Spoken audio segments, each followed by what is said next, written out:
Welcome to the Fantasy Football Prophet podcast, hosted by Craig Phillips and Jeff Torrey.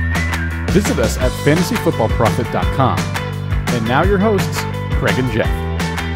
Welcome everyone to the Fantasy Football Prophet podcast. I'm Craig Phillips, joined as always by Jeff Torrey, and today it's Week 7 review. We got one game going on right now, Kansas City, Cincinnati, which is just an absolute blowout. Again, Kansas City's just, way too good right now.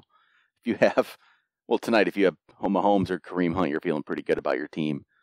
And I'm actually going against Mahomes and Kareem Hunt in a game tonight. So you can say my week's not going very well. So I'm guessing you're losing that one? I'm losing that one by quite a few points, I would say. What is that? So is that, I don't know depending on what league that is, but what are they, up like 75 points between the two of them? Yeah, they're old, and they're at 71.3 between the two of them in this standard. So that's amazing. Yeah, I'm down 151 to 84.1. Yeah, that's a wrap on that one. It's a bloodbath. It's not very good. But we're going to go over some of the good performances today, and some of the not so good performances. So I'll just start out real quick. We can talk about this Kansas City game at some point, I guess. So just say Mahomes is good, Kareem Hunt's good, Tyreek Hill's good, right? Yeah, absolutely. That's pretty much the moral of the story there. You don't need to say much more, except I'm kind of disappointed in Harrison Butker missing that 53-yard field goal earlier. Would have given me a nice 5 points in one of our leagues. But oh well. Well, I actually got a question that came in. This came in before the London game this morning, which was Tennessee and Los Angeles. I was about to say San Diego there, but caught myself. But it came from Craig Phillips, actually. Craig Phillips emailed us, which was an odd thing to see.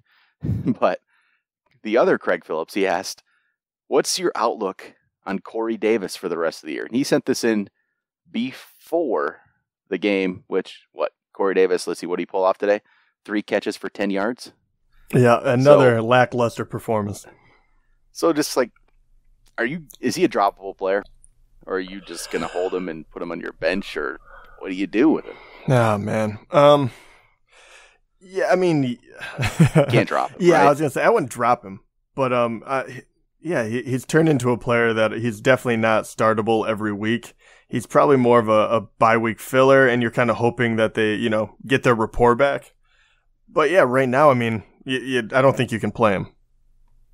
No, I don't think you can. He hasn't been very good.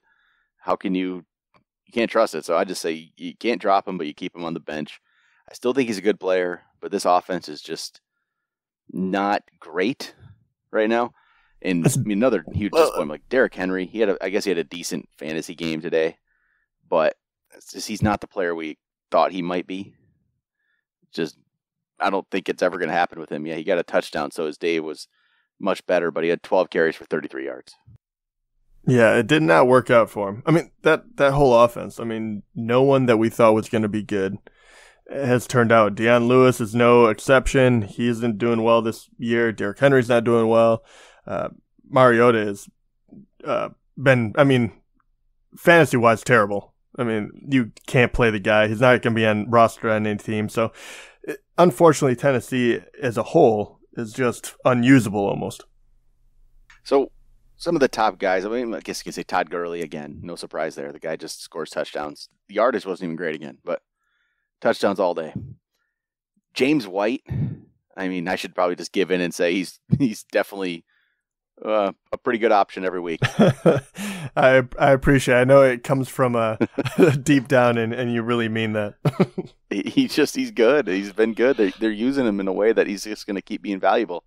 He's a top 15 guy, even in standard scoring leagues, which is crazy, but he is. He gets touchdowns.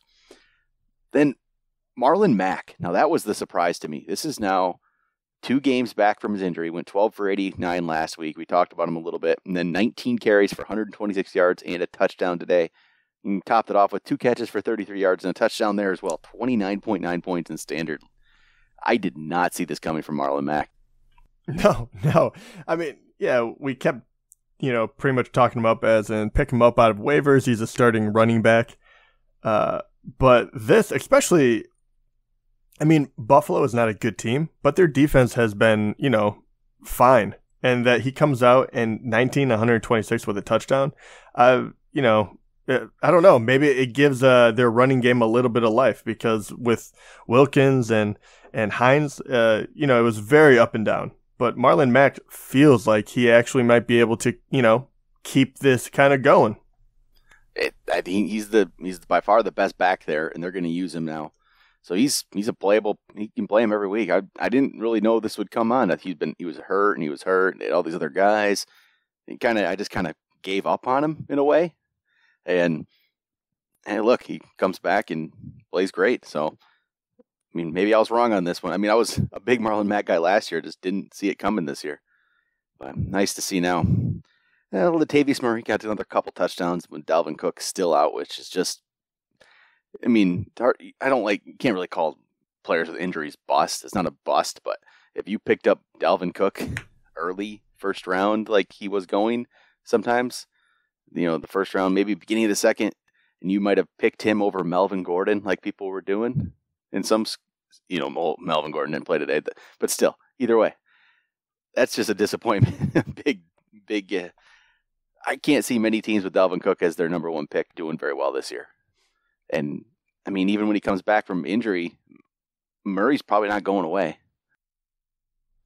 I mean, you would think not. He's playing really well. I mean, I still think that as Hunt just rips off another huge gain. But, you know, Murray is making the most of his opportunities. And that offense has been really good of late.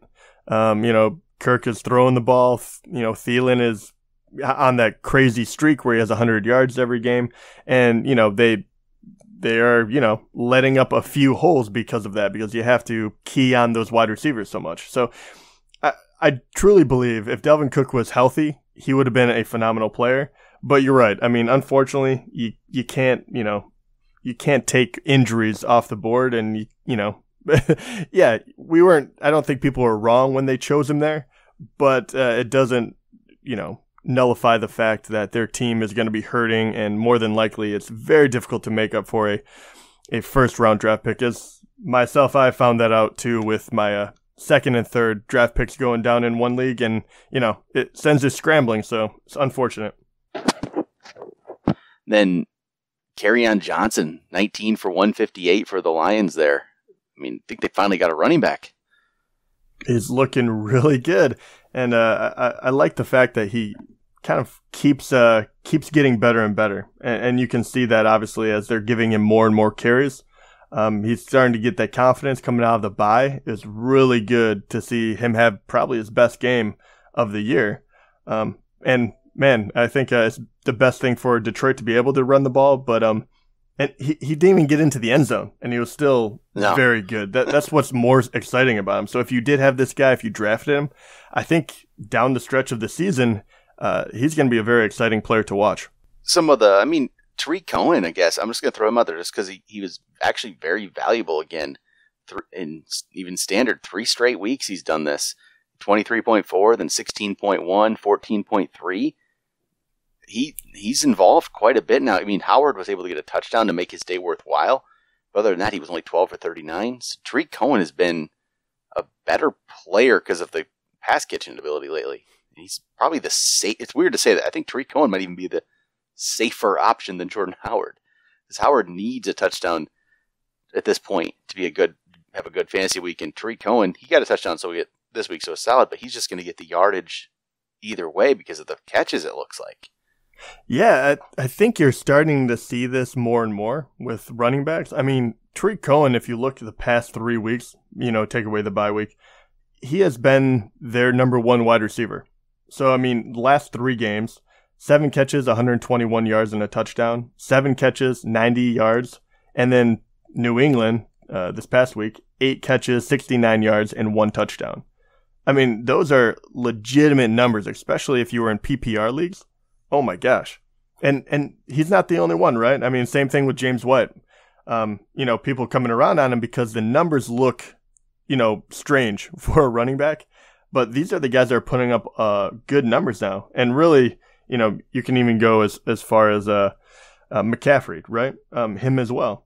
So it's just a different type of league, and you're starting to see it creep into the running backs. And man, I mean, even I'm trying to think, but even Kareem Hunt, past 2 weeks, he has really done a lot of damage through the passing game, and a lot of touchdowns are coming out of that. Past 2 weeks for him, even combined 10 catches, 160 yards, and 3 touchdowns, and that's just receiving for him. Yeah, I mean, Hunt's been putting on terrific games right now, 5 in a row, and he's only been over 100 yards rushing one of those. So it's a lot of the pass catching and getting touchdowns. He's been great, and I'm actually a little upset right now with Kansas City. 4th and 4, and they decide they don't want to kick the field goal to add on more points. I could have used that 3 points. God, if I lose by less than 3 points, it's on Andy Reid. Not taking the loss. God, it's frustrating. Nick Chubb actually looked pretty good in his first opportunity really to be the guy there. 18 carries, 80 yards, and a touchdown. But we said all along that he's a good player. He just needed an opportunity, and here it is. Yeah, I did not call this one, like I like to say about the Saints last year, but it was the same situation, right? And, they got rid of Hyde because they had an excess of talent at the running back position. So it'll be interesting to see what Hyde does in Jacksonville now, especially while Fournette is hurt. So if you did have, say, Chubb as the handcuff, all of a sudden you have 2, legitimate running back options. So I think a lot of people are very happy with that trade. Then over some of the wide receivers, John Brown, 7 for 134 and a touchdown. Continues his pretty solid season. He had 2 weeks in a row there where he didn't really do much. He had 4 for 58, then 2 for 28. So it was nice to see him get back involved. And big game for him. Tyrell Williams, again, starts the game with a 75-yard touchdown. So he ends up with 4 for 118 and a touchdown. So 2 weeks in a row here. Last week, 3 for 118 and 2 touchdowns. This week, 4 for 118 and 1 touchdown. Yeah, I don't know. Do you think that will continue? I mean, probably not quite as many points, but do you see that he's going to be involved a lot more now that he's had some success? I think he's going to stay involved. I just don't know if it's going to be anything more than just the big play guy. So, and it's so hard to play somebody like that. I don't even know if I recommend picking him up, because what are you going to do? Just set him on your bench? I don't want to play him. It's just a weird. I need to see more catches, more targets. He only had 4 targets too. He was just able to get those 4 catches on 4 targets, so he needs more than that. And then Adam Thielen again, 110 yards, touchdown. Just continues to do it every week.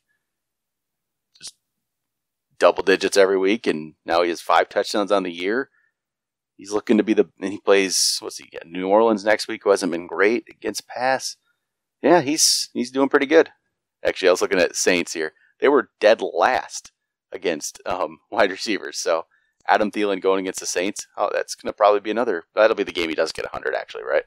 Exactly. It's always the one you don't expect.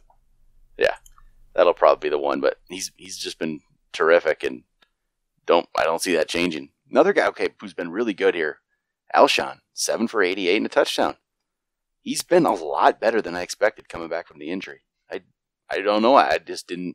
Maybe it shouldn't be a surprise. He was a number 1 receiver. He had a really good year last year with an injury all year, and he comes back healthy and is good. So I guess, surprise, right? Shouldn't be. It was. I think they had more weapons last year, and I think that they're starting to rely a little more on Ertz and Jeffrey because they can't spread the ball out quite as much. I think that'll probably, get better as guys get healthy or they kind of feel it out. You can see some of these guys, they're kind of trying to find out how to, Clement, Smallwood, even Goddard, being the tight end number 2. I think he caught a touchdown today, and he's been, kind of iffy. You're not sure if they're going to use him or not, but I think they're trying to kind of start, spreading the ball out more and more as they did last year and why they were so successful on offense. So I hope that these numbers continue because I have Alshon on a few of my teams. But I wouldn't be surprised if it was a little more up and down as they hit the stretch of the season, just because that's what they did last year. Then George Kittle, another really good game for him. It's another player just continues to be pretty good week after week. He's a top 5 tight end option. That's what we've kept saying. And no one else is really stepping up. He was the third best tight end this week here with 15.8, 5 for 98 and a touchdown. The only ones better than him this week were, Trey Burton was number one tight end this week. So finally, he had a big breakout game. So he's number one guy, 9 for 126 and 1. Then Michael Roberts for the Lions with those 2 touchdown catches gets number 2. But other than that, it's Burton number 1, which not a surprise. We knew he had the talent to do that. George Kittle's the third best. Zach Ertz was the fourth with 9 for 138. And David Njoku comes in number 5 because of a touchdown catch. So, those are... Njoku he's not having big yardage or anything, but he's still becoming a top 10 tight end player because there's just not anybody there. There's just nothing going on. It's ugly. Yeah, completely touchdown dependent mostly with tight end. And as you can see, the difference between, the top few guys, they did, but they had multiple touchdowns, whatever it may be. But everyone else, you just range from, anywhere from 9 to 4. And really the difference is who caught a touchdown and who didn't. So, even actually people will start asking this. How do you feel about Greg Olsen? Because obviously he came back from injury. He's played 2 games now. The first game, 4 for 48. You're kind of like, okay, he's getting his legs underneath him. But against Philly, only 2 catches for 5 yards, and he got a touchdown to salvage it. But obviously not a great outing for him. How do you feel about him?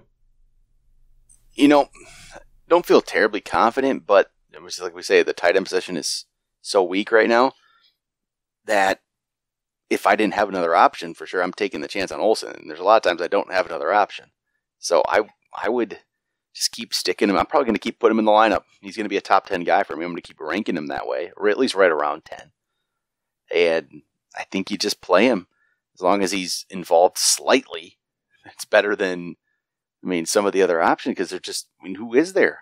I don't even know who you would play over a Greg Olsen at this point, unless, somebody you picked up. Maybe you picked up Ebron and you want to play Ebron over him, but even Ebron only 3 for 31 today. So, there's just not a lot of options I'd play over him. Yeah. I think you just stick him in there. Hope for the best. This is a ugly position. So I have a few guys. Obviously, we kind of hit on a lot of the highlights, but a few guys that didn't do as well that I want to get your opinion on. Yep. The first guy I got to ask, obviously, we have a lot of love for him, but Sony Michel, what happened today? Got hurt. Knocked out. Do you expect, because James White did so well, and obviously it kind of goes game plan wise, do you think something like that could hurt a rookie running back? I know people will look at that and start wondering because James White is obviously doing very, very well. Because he's on a roll for so long, and then he gets hurt. Even if he comes back, I don't know what the injury is going to be, but James White has shown they can play that type of offense and they're perfectly fine. They're not going to want to. There's no need to rush him back. There's no need to overwork him when he is out there now. There really isn't. You don't need to. The last 3 weeks he went 25 carries, 18 carries, 24 carries. I don't think that's going to continue, no matter what the situation is. Even if he's perfectly fine, do you really need to do that? Why do that to your rookie who's been productive when you have another guy who can be out there as well? So maybe the Sony Michel top 10 running back thing is going to be over with. Just because, it was based on volume, really. He was good, but it was based on volume, and I don't think that'll be there anymore. It just doesn't need to be if they want to be smart. Right. Yeah, and I do think that he'll definitely be utilized, running the ball. But I think that New England has always had that kind of that mindset that they just play to the hot hand. And you see it with their running backs all the time. So that is always going to be something that is in the back of your mind if you're an owner. Another guy that didn't do that well this week, and I've been, it's impossible to predict it. We keep saying that because of the team is so poor that, the running back could be hurt by it, but Elliott, he finally has a down game. I don't know if they figured it out. Houston kind of did it too, but he still managed 8.4 points against Houston, but today against Washington, 4.2. He had 15 carries only for 33 yards, 2 catches for 9. They just couldn't get him going. Do you think that other teams can see this and start kind of, using the same process in order to shut him out? Or do you think that this is not going to be the usual, that Zeke is going to be fine? Plug and play, obviously, he's going to be a top 5 guy. Yeah, I mean, obviously you play him, but yeah, there's going to be games like this unless Dak has to open it up for him. If Dak's not doing anything and they have no one to throw the ball to, they can just key on Zeke and just try to make Dak beat him, which Dak almost came around at the end there and tied it up almost if they would have made the extra point. But yeah, the offense is just so bad that you're going to get these games from him, which you wouldn't have gotten before, just because he's not going to be able to do anything else, and they're going to then have to try to hurry up and pass the ball. And 15 carries isn't a lot for Zeke, really. He should be in the 20s every game. And yeah, there's a little worry with that he might not be, top 3 or something this year. He's still going to be a top 10 guy, though. He's still really good. They're going to, they got the bye week. Yeah, they have some okay options there. Tennessee, Atlanta, New Orleans going down the stretch. And if you get into the playoffs and go against the Colts, it could be a good game for him, but he should be fine. The offense is just so bad, though. No, awful. I'm actually impressed that Dak was able to salvage a fantasy day for himself. He actually did pull a rabbit out of his hat because no one else really did well, and he still ended up with plus 20 points for standard scoring, which I thought was amazing for him. So anyone that started him and has Dak, I think you got a gift. Yep. And some other Mark Ingram, not a very good game there, 12 for 32. And it's going to go like this for him, I think, week to week, because they were down on the goal line a couple times, and he didn't get really any looks. He got like one look inside of the 10, probably the 5 or 6. And they run it with Taysom Hill now a little bit. They threw a 1-yard touchdown to Ben Watson. So, it wasn't even, and Kamara was able to get in later on. But it's going to be, you never know what kind of game it's going to be. Yeah. And Baltimore's defense is really good anyway. Exactly. Baltimore is legit. They're very, very good defensively. And can everyone stop freaking out now? Because I finally, Kamara got 17 carries, Ingram only 12. Kamara got he got the touchdown. He looked good again. Maybe it wasn't exactly what you're hoping for, but 13 and a half against a very good defense is, a great day. And then, Peyton Barber came back down to earth after one good game, so this guy's still useless. Quick. Another guy who's useless is Alex Collins. Useless. Yep, he had another day that you can you can gloat about. I hear way too many people. If the Baltimore just gave him a chance, he's actually good. No, he's not. Stop it. Stop excuses for this guy. He's just not a good running back. He's very, very, very average. So yeah. He gets double-digit carries every week, and let's see, what's his best yardage total on the year? 68. He's a great running back, isn't he? I'm gonna claim victory on this one, Jeff. I'll let you do that one. Someone that I actually wanted to ask you about. I'm finding him intriguing, but San Francisco, looking for other running back help, turned to Raheem Mostert. Mostert, however you say it, and he's been one of those. Yeah, he's been looking good for the past 2 weeks. Is this someone that you would be interested? And he's definitely available in a lot of leagues. So is this someone that you would pick up? Yeah, I think he's worth a pickup right now because he's at this point he's past Alfred Morris, looks like for sure, and he had more touches than Breida this week as well. Breida did nothing. He got you negative, which, I actually had to play Matt Breida in a league this week because of Melvin Gordon being out. And I would have been better off not putting anybody in. I would have been better off if I never made the switch and Melvin Gordon stayed in my lineup and got me a 0 because Matt Breida got me a negative 0.5. So if I would have just been like you, Jeff, and forgot to switch to the lineup. I know. So, yeah, it doesn't look like it's going to actually come into play, thank God. But anyone could do it. I woke up this morning, obviously not in the was nursing off the loss to U of M. But that was a good game too. Yeah, it was brutal. But yeah, and I come in and forgot that it was the European game. I looked and Gordon was out, and I wanted to kill myself. Yeah, I wish I wouldn't have made the switch. Just kept him in. No good there. But and we can jump around if we need be, but the last guy I really want to talk about, and he had another great game, but I want to kind of get where you're viewing Mitchell Trubisky. So he obviously a young, talented offense. They have a lot of weapons. We weren't sure what to think of him. He had one bad game against Arizona in week 3, but after that, he has been on fire. So Tampa Bay scores 55.5, then 33.3, now 35.4 against New England. I mean, where do you rank this guy moving forward? He's about to play the Jets, then Buffalo, Detroit, Minnesota. I mean, definitely places that you can have some success. Well, his running ability makes him more attractive to use. 81 yards and a touchdown. He's been pretty good running the ball. So his numbers, like if you actually look at it from a just regular NFL standpoint, weren't necessarily great. 26 for 50 and 2 picks. That doesn't look great. But fantasy-wise, he's been very good. And the fact that Jordan Howard can't get anything going anyway on the ground, and they have to use an offense with Tariq Cohen more often, it's better for Trubisky. I used him this week in that Instagram versus Twitter league we got going.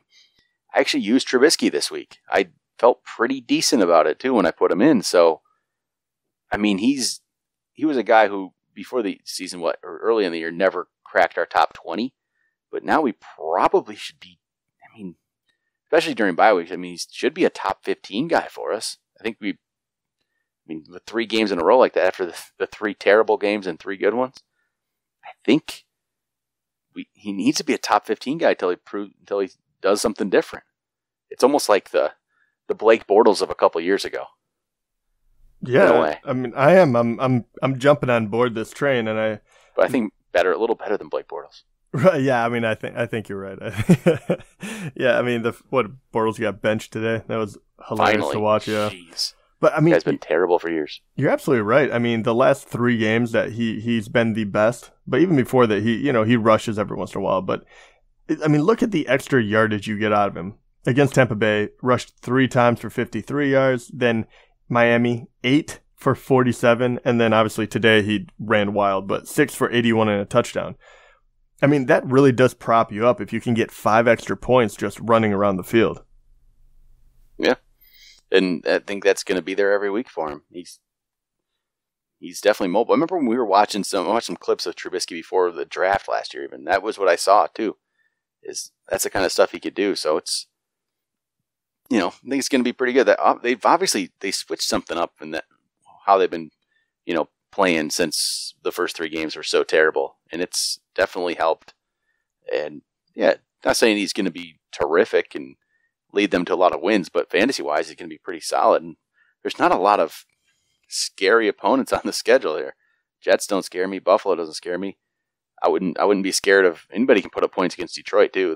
Detroit's better, but you can score on them. Minnesota might be tougher, but than the Giants. And okay, if we get to the playoffs and you play the Rams week 1 of the playoff schedule, that's where you have to hope you have another quarterback. Exactly. He gets you there, but he won't do much for you probably that first time. Yeah, but he's been pretty solid. Like, because you got other guys who you play every week, like a Stafford. He's always very solid, but he doesn't put up the numbers that Trubisky's been putting up. So if you want that extra points, maybe you have to take a little risk and play a Trubisky there. Even like Kirk Cousins. Kirk Cousins hasn't been playing as well as Trubisky recently. So it's weird to say. Yeah, I can't believe I actually played Mitch Trubisky today and it worked out. Okay, one guy I'll say in the quarterbacks, there's a couple guys who really disappointed. Bortles, who, if he disappointed you because you played him, you shouldn't have played him. So I don't feel bad for you. But Andy Dalton, I think we both recommended him this week, put him in our top 10, and pulls off a 9.9 outing here. Yeah, it was just bad. I mean, obviously they were down. He had plenty of opportunity to score some points through the air, and the only person he could throw to was AJ, and for a while he exhausted that early, and then they just made him pay after that because he was just honed in on him. I don't know what happened to Dalton today. They looked really, really poor. Yeah, Kansas City's been very bad against the pass this year. They were 28th in fantasy scoring against them. And Dalton could take advantage. He needed to spread the ball. I think just zeroing in there on AJ didn't work out really. And you didn't really get anybody else involved until I think one drive. Tyler Boyd had 3 catches for 27 yards, but it was all on one drive in the third quarter. They weren't spreading the ball around at all. So I don't know what their deal was today. Well, then Deshaun Watson, a pretty poor game, but they get the win. We didn't rank him very high playing against Jacksonville, but he still wins. But Jacksonville, just the team overall, is just struggling badly. Yeah, their offense can't do anything. Awful, but their defense is still good, and defense is really good. Yeah, and hence why he wasn't ranked very high. I think he can bounce back against Miami next week. Hopefully he can, get back to multiple touchdowns. But really, that's like all that really disappointed quarterback wise. Andy Dalton, Deshaun, and I can't even say Watson did because we didn't expect a good game. Yeah, exactly. Dalton's about it because everyone else kind of, they didn't put up the huge numbers, but like Jameis and Jared Goff, but they got you into the 20s. Yeah, so think about this too. Pretty solid. Yeah, I'm actually trying to count them up real quick, but really everyone from Jameis to Baker Mayfield, right? So it's 1, 2, 3, 11. Yeah. So pretty much you pick one of those guys, and you went anywhere from 20.1 to 24.9. Yeah. So within a 5-point difference, and then anyone above that, you're kind of like, okay, then those guys separated themselves. Really, the top 4 did. So once again, you're kind of, if you played one of them, fine. You didn't hurt yourself that bad, and so as long as you don't pick a dud, you'll do okay. Yep. And obviously, if you're having Mahomes, Luck, Cam, Brady, Rodgers, those guys have a better chance, obviously, of doing well and have a higher ceiling. But once again, QB is just funny this year that way. You'll have guys that come out of nowhere and score a lot, but for the most part, you can just throw a guy in there and he'll do fine. You really can. Except you just wish you had Pat Mahomes right now. Yeah, nice. I definitely do. That would be nice. But, all right. I don't really have much more here. No. For this one. That's about it. So, we'll be back tomorrow. We'll go over some waiver wire players, which, I don't know. Got any big ones this week? Probably not. No. There's a couple guys that are interesting. Yeah, exactly. I'll go there. Wow. Actually, one last guy I want to talk about. He might come up on the waivers, maybe. But did you, because the trade for Hyde happened so suddenly, obviously we thought, okay, Chubb would have an immediate impact. But did you think Duke Johnson was going to have more of a role in this offense? Even in this game, they probably didn't have an option to really game plan for it that way. Yeah, I really did. I thought he'd be a lot more involved, especially against Tampa. That was a game that maybe they'll have to air it out a little bit and be able to throw the ball, and maybe Duke could do some things receiving, but just nothing there. And after that, I tried to pick him up, but you beat me to it. In our main league. It didn't work out for me. But yeah, I probably would have put him in my lineup. I probably would have done that. Yeah, only one carry, which tells me that Chubb is going to get all of them. But yep. I don't know. Moving forward, do you think his role will get larger? I honestly don't know if it will. I think it's just going to stay what it was. It's not going to even make a difference that it's Chubb over Hyde. He's just going to be the same guy. He's had now 20 carries on the entire year. That's it. So he just needs to catch the ball to be relevant, and that's not happening very much right now. So I think I thought there would be something there, but there's not. I don't think it's going to be. Yep, and there we go. All right, I think that'll do it then. And we will be back for the waiver wire show tomorrow. Talk to you guys then.